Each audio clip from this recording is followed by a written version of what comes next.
Petit changement de programme parce qu'aujourd'hui je ne vais pas t'expliquer des choses sur la mécanique, mais je vais t'expliquer ce que fait un mécanicien lors d'une course élite. Ouais, j'ai eu la chance de pouvoir y retourner et je vais t'expliquer un peu tout ce qui se passe durant une journée. Première chose que tu fais quand tu arrives sur le site de la course, tu sors tous les vélos du bus, tu enlèves toutes les roues d'entraînement et tu leur montes leur roue de course.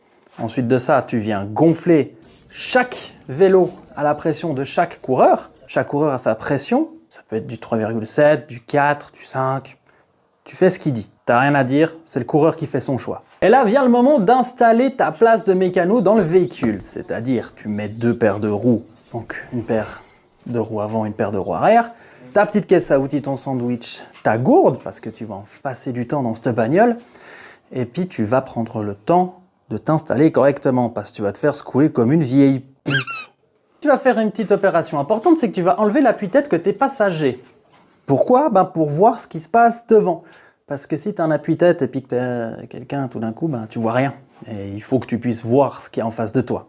Le petit sticker coloré avec un petit 3 dessus, il n'est pas là pour faire joli, il est juste ici pour noter le numéro de ta voiture, c'est-à-dire le numéro que tu as dans la colonne. Nous, on était positionné en 3e place.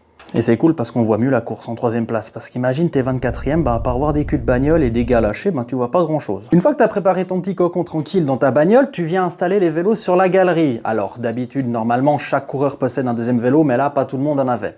Sur 6 coureurs, on n'en avait que 4. Une chose aussi très importante que le mécanicien doit avoir, soit le mécanicien, soit le directeur sportif, c'est d'avoir la liste des coureurs. Moi, je la mets toujours face à moi et je note sur le papier les vélos, à qui appartient quel vélo et à quelle position tu l'as mis sur ta galerie, parce que ce serait un peu le bordel de filer le mauvais vélo au mauvais coureur.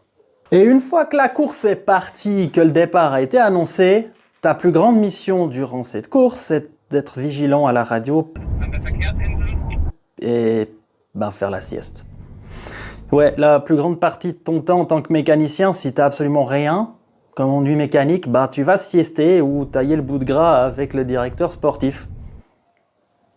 Ouais, c'est passionnant, ouais.